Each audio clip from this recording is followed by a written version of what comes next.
Well, welcome everyone. Happy Friday. Another fantastic episode of Playing with Perspective, the Suspended Animation Podcast. And it's actually episode 42 today. And I have a lovely lady by the name of Maria Van Vuklis. And the topic of today is how to shift your thinking to pave the way for a new perspective and future results. So I am fascinated to get into this content with Maria. But before we do, I thought I'd just give everybody a quick intro into who Maria is. Now, Maria is a business coach and trainer in neuro-linguistic programming, or NLP.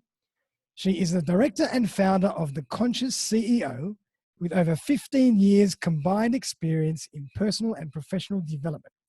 Maria works with coaches and consultants to increase their personal and professional business performance by mastering the art of language, communication, and the power of resilience. So welcome, Maria. Hi, Darren. Thanks for having me. Thanks for coming on the show. And I'm really excited because I love this kind of stuff. NLP and mindset. And, we're going to be chatting about how you can change your perspective to really achieve the dreams that you have. So I love this topic. And I thought before we get into some Q&A, maybe tell us a bit about you. Well, my name's Maria Van Vuklis, and as you said, I'm the founder and director of The Conscious CEO. I've been in business for over 20 years now. I've had multiple different facets of business, from the health industry to I was in the police force as well. So I've really had a clear understanding in terms of how people communicate. But the basis of communication is pretty much all the same in no matter what aspect we do that in. So what I have been on my own personal journey with my own personal and professional development, and it's led me to where I am now in helping other businesses build and grow within themselves and also make a profitable business as well. Fantastic. And I love, whenever we talk about communication, it's so interesting because, depending on the medium you're using, but when you're working face-to-face or talking to someone face-to-face, communication is like 80%, 85% non-verbal, isn't it? Yes, it is. It's all about the basis of communication really is in tonality more specifically than what it is in the words that you use, or even the the way that we actually project that as well. And body language actually plays a big role. Definitely. I mean, there's a whole topic called sub-communication, and that's what all that is, isn't it? I think that's fascinating stuff.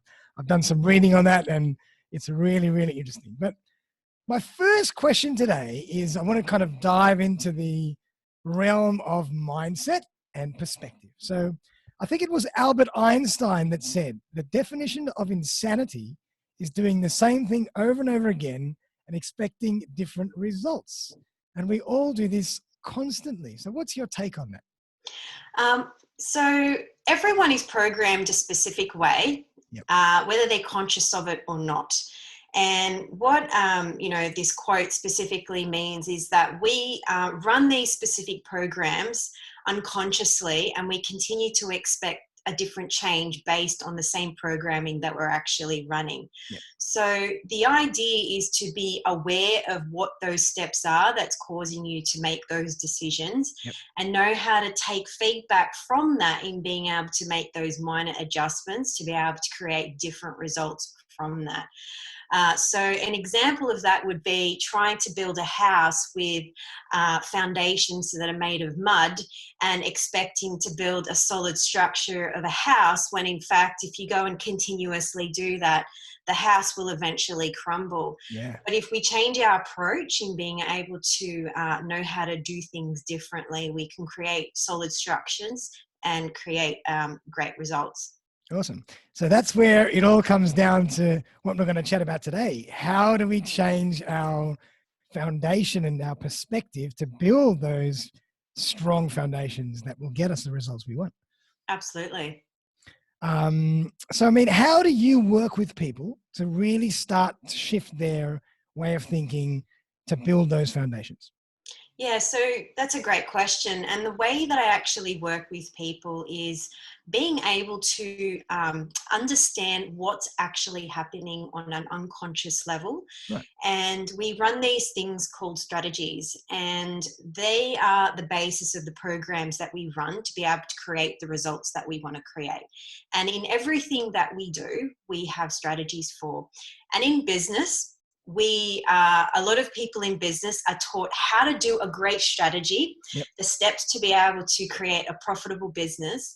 But when we actually look at it, that is actually only 20% of the results, because 80% of what we actually do is actually the execution of those results. So what I do is I actually work with coaches and consultants to actually identify what patterns and behaviors they actually are running on an unconscious level, and how to be able to make those adjustments and reprogram their thinking to be able to bridge that gap between the strategy and the mindset to create the results that they want. Fantastic. And that's fascinating. And I agree with you 100%. For me, everything is about, or it's 80% execution and 20% strategy and preparation. But why Absolutely. is it that we tend not to execute, or we have this natural tendency to think and strategize and we never follow through? Why does that happen? That's a great question. And a lot of the time that happens because, number one, we have our inner negative self-talk that prevents us from actually taking action. Yep. Number two is that we may not actually have the resources to know how to go about in being able to execute that. Right. But also environment plays a big role as well. You can have a great strategy, but if your environment that you are in does not support those results, it can either inhibit or slow down the actual process of being able to achieve those results. Okay, I love it. And so when we talk about environment, we can talk about our circle of friends, our family, our circle of influence when it comes to where we work. You know, and I Absolutely. heard a great saying. I think you are the sum of the 5 closest people around you, and Yeah. that goes to show you that your circle of influence has such a powerful impact on how you think and what your mindset's going to be, and thus what you're going to be able to achieve because of the way you think. Absolutely. Yeah. Yeah. So the people that you do surround yourself with can also influence how you behave as well, because we tend to, as humans, as creatures, we tend to adopt those beliefs of those people around us. Yep. So being mindful and aware of who we actually spend the most time with will also create, a different way of thinking in being able to produce results, exceptional results, that is. Awesome. And so I'd love to hear more about how you actually work with people. What's the program? Is it over a certain period of time? How you work with NLP? Tell us a bit more about the actual nitty-gritty details of how you get someone from one mindset to another one where they're actually achieving their life's goals. Yeah, sure. So I work with people one on one. So that's one facet of it. And what we do is we go back and we uncover through a detailed personal history what are their beliefs are, what are their negative emotions that they may be carrying that's preventing them from making strategic decisions from a critical place. Yep. And also what are their values, because values also determines the result of the decisions that you make of what's most important to you. So we uncover those, and then we clear out all the redundant or unresourceful strategies and emotions that are inhibiting that person to be able to increase their performance, and then install new behaviors and belief systems to be able to increase that, realign their values so they end up as a congruent person in what they want to achieve. And then create a solid goal and strategy plan to be able to go out and take action on what they do. So that's one aspect with the one-on-one coaching. Perfect. And then I do certification programs specifically in neuro-linguistic programming, timeline therapy, and hypnosis. Oh, wow. Yeah, so I work with people mainly in teams of business owners with their management and also high-level CEOs Great. specifically.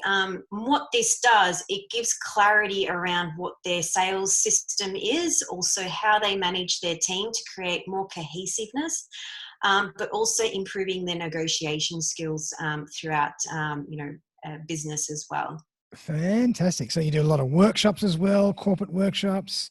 Absolutely. Do you train managers on how to best work with their people? And it follows through that way.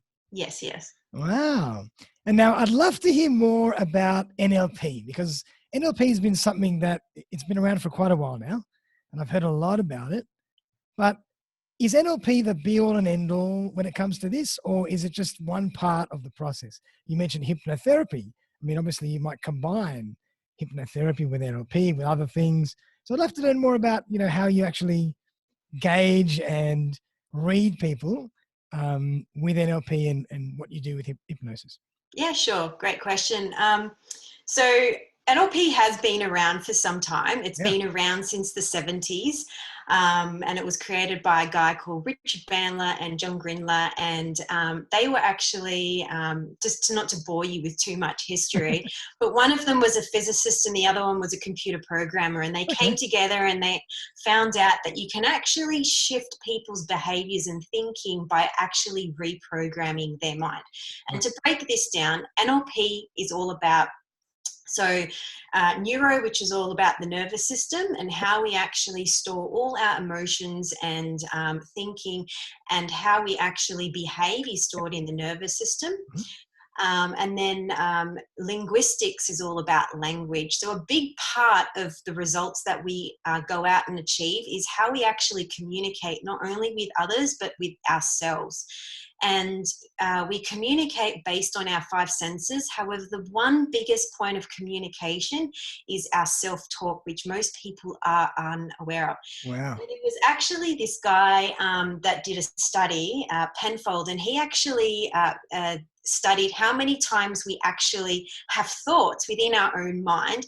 And he calculated in this study that it was about 80,000 thoughts in one day that we think within ourselves. Wow, that's incredible. So it's a large amount, and most of the time people are really unconscious and unaware of what they're actually saying to themselves. So by knowing how to master the linguistics and language with ourselves, allows us to be able to reprogram. So that's the programming part of NLP. Gotcha.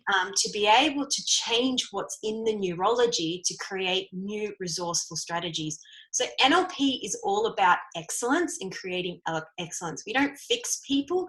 We take people and how to be able to get them to a higher, more performing place from where they are already. Amazing. And so it's almost like you're helping them become aware of themselves and their inner dialogue so they can actually start to change that and get different results. Absolutely. And once they do that, they're able to know how to communicate with others effectively as well. So, so NLP is all about shifting and changing the way that you think about things in order to change the result and the action that you're actually wanting to have. Gotcha. And does it come second nature to someone like you that's been doing it a long time, or do you have to actively study me? Because I always think when I talk to somebody that's, a practitioner in NLP, that are you reading me right now, or do you have to actually take a step to think and analyze? How does that work? Look, so it does take time. Anything that you want to learn does take time to be able to master. Repetition is the master of being able to know it, without having to think about it. So for someone such as myself that's been studying it for many years, and I'm a trainer, so that takes extensive amounts of study to be able to do that. And I'm at the moment in a master trainer program, which is the next level from that, to be able to, continue my learning. And a lot of the people that come to me at the practitioner level, which is the basis level, they say to me, "Oh, Maria, how do I actually do this on the whim?" And I'm like, you've got to keep practicing, and that's how you actually just get better at what you do. Okay. So there's a lot of things that we use to be able to read people, and it's, eye patterning, it's sensory acuity, which is like the coloring of the face, but also the language that they're using. It gives you an idea how the person is actually wanting to communicate, how they are communicating, how they like to be communicated, the tonality, the tempo. There's many different things. Even also based on, for example, when you're talking to someone, how they dress gives you a good idea what their values are as well. So Really? there's many Fantastic. facets and factors in terms of being able to identify how to be able to communicate in the other person's language rather than communicating from your language. Gotcha. So it sounds like obviously there are a lot of different levels and insights to NLP. So it's not that simple to just kind of read someone in their entirety, but you can pick up little signals from brief interactions. Absolutely. Yeah. Like if my eyes go that way, if I'm thinking, then you kind of know one thing. If I say certain, I always find that fascinating. I think I'm going to have to come and do a class with you. Okay? Now, I'd love to hear more about maybe a case study or an example, or maybe a series of examples where you might have really made a difference to someone or a group of people's lives with what you do. And obviously be, keeping confidentiality, but maybe tell us a bit about, how you've done something that's, and the outcome. And I'd love to hear that. Sure. So I had a lady come to me, and she's a natural health practitioner, and she came to me in wanting to improve her profitability in her business. She wanted cash flow. Right. And she was a person that was fantastic in terms of implementing strategy, knew what to do, execute, but always was hit up against things like lack of productivity, overwhelm, getting caught up in the detail all the time, had limiting beliefs around money specifically. She could sell, but it was that the money wasn't actually coming in consistently. Right. So the one thing that we identified was that she had the strategy in place. She knew exactly who she was working with. She was a well-established business already, had 2 clinics going. However, the language that she was actually using to be able to communicate with her patients wasn't actually effectively bringing in more clients. So what we did is we uncovered what was happening on an unconscious level. Yep. And a lot of this came up from the past in her childhood around, her sister or her mother who installed beliefs at such a young age that she wasn't good enough. Right. Now, a lot of that also was around self-acceptance as well. So to think about business as though business is just going out and taking action on a specific strategy, it's not necessarily just that. If we look at deeper structures of problems, it's actually much more deeper in terms of what's happening within people themselves. So what happened was we actually went through her values, and we found that money wasn't actually on the top 5 of her values. Okay. So we had to switch around her values, be able to clear out what was actually preventing her from actually making money in her business, realign her values, get her congruent, and also by doing that process, her language also started to change as well in how she was communicating. So we will be able to do that. After a period of about 6 months, she increased her profits by 20% by just doing that. Yeah. Just by conscious awareness of her inner thinking and actively changing her way of thinking and her language. Absolutely. And therefore her actions. Yeah. Fascinating, because it's so true. Like anything we do, whether it's a business activity, a sporting activity, any activity that's not personal, you can usually draw back our confidence and our belief in ourselves to a personal place. Yep.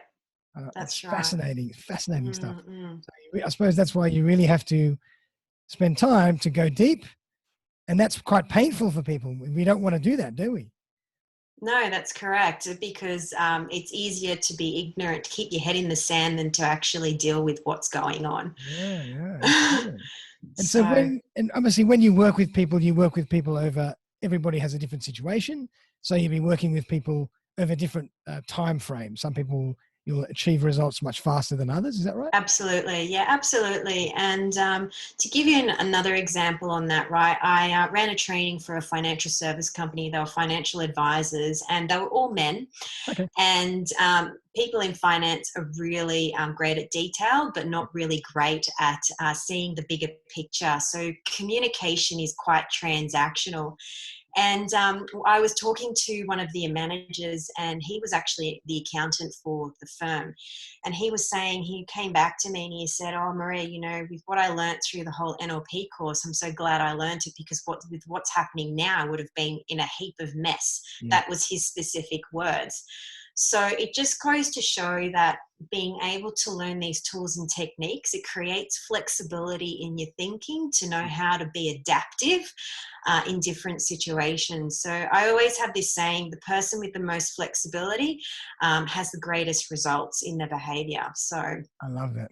I suppose that, I mean, how has NLP and, you know, your level of NLP helped you in this period we're in now?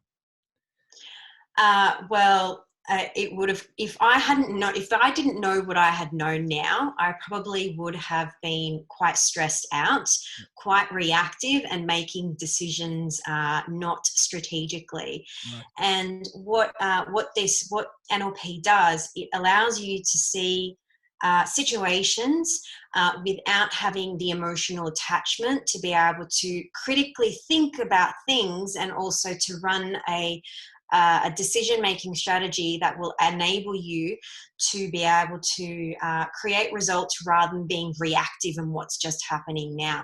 So it allows you to be in control of your state. So that's what it has allowed me to do, to be able to be empowered rather than disempowered by what's happening around at the moment. Perfect. And for example, do you meditate as well? Is that something that helps that level of consciousness, or it doesn't really matter? Personally, I do meditate. When you do talk to business people and you ask them, "Do you meditate?" they go, "Oh, what's this woo-woo stuff?" But it does have plenty of benefits. You know, another form of that is, you know, self-hypnosis as well. Self-hypnosis. I've never heard of self-hypnosis. Yeah, and there's plenty of ways to be able to do that, and you just, like, there's so many recordings available. I've got plenty of them available myself that I've put up. There's resources, so people can actually just listen to those if they don't know how to be able to meditate, because it can be quite foreign to someone quite new to it. Yeah, because to me, it's all connected. Like, I did a course a little while back, which was a meditation and mindfulness course. Oh, Which was great. fascinating. And I think they say that mindfulness is the daily constant practice of meditation. Is that right? Or the other way around? Absolutely. No, absolutely. Yep. And It's being conscious in the now. in the now. And meditation is just like Yeah. your practice once or twice a day to train your muscle to be able to maintain mindfulness throughout the day. Yes. Access it whenever you need it. And so that's what is fascinating to me, because it all boils down to self-awareness and knowing your state. And as you just mentioned, you know, it's about knowing where you're at and then not reacting, but rather taking a bit of time to restabilize, re-equilibrate, and you can then control your responses. So all these different philosophies and practices kind of all still blend into one when it comes to taking control of your inner self and your reactions and the way you think, which really all boils down to the same thing: mindset and perspective. Yeah, absolutely. So fascinating stuff. Excellent, Maria. So if people want to get in touch with you, what's the best way to do that? They can connect with me on LinkedIn, which is just Maria Van Vuklis, or on Facebook, which is the Conscious CEO NLP. Or you can contact me via email, which is hello@mariavanvuklis.com. Fantastic. Well, now I always like to ask my guests at the end of the session, what are one or two things that just come to your head, come to mind, two little tips that you could give people to allow them to really take control of their mindset and perspective moving forward, even before they come and do a session with you? Great. So there are a couple of things that I'd love to share that you can actually implement straight away. Good. Number one is give yourself, if you are in a funk, is give yourself 90 seconds to feel it and then move on to something else. Okay. So give yourself permission to feel it, but not allow yourself to continue to feel it for longer than 90 seconds. Right. The other thing is the key with getting control of your state is all about asking yourself the right questions. And that's all about the communication aspect of it as well.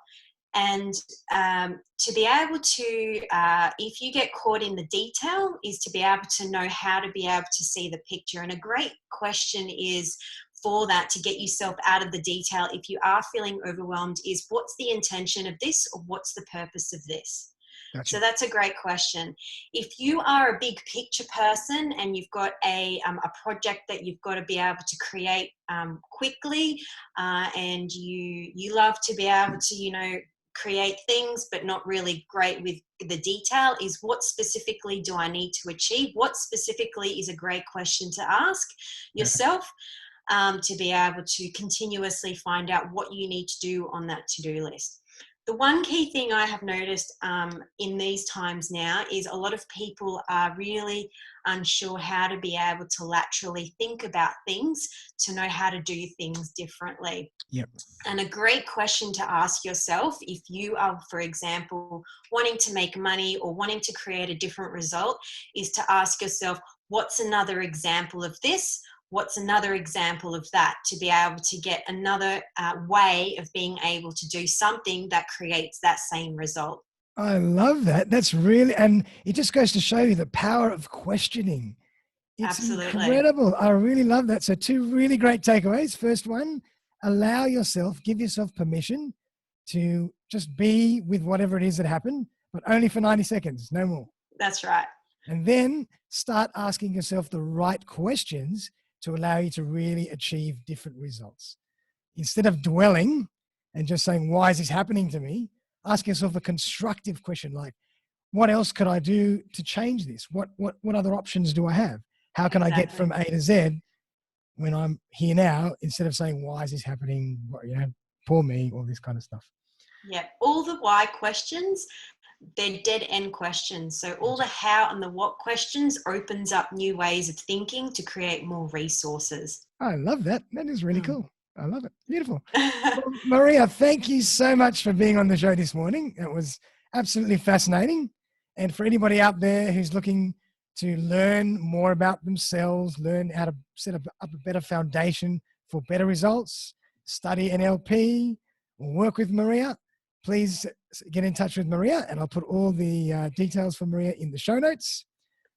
So Maria, thank you once again for being here on a Friday. Thank you so much for having me, Darren. It's been lovely. My pleasure. And for everybody out there, have a fantastic weekend, and we'll see you next week for the next episode. Bye for now.